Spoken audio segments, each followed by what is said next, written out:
يا اخوانا والله والله المسألة ما هي مسألة جمع مال، المسألة مسألة تلمس الرزق الحلال.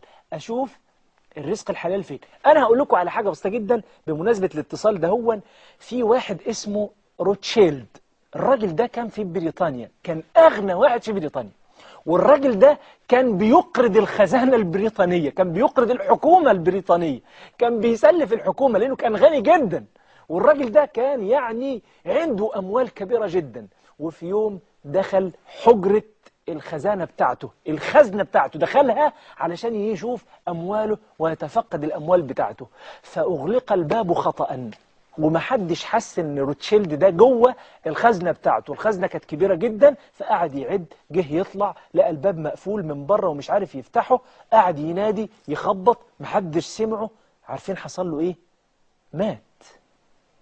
مات، ومات من الجوع في الخزنه بتاعته.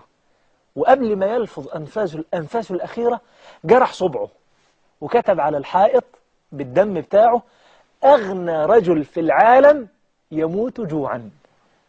المسألة مش مسألة ان انا هروح اشتغل واجيب مرتب عشان اصرف على اولادي، عشان البس، عشان اكل. لا، المسألة مش كده.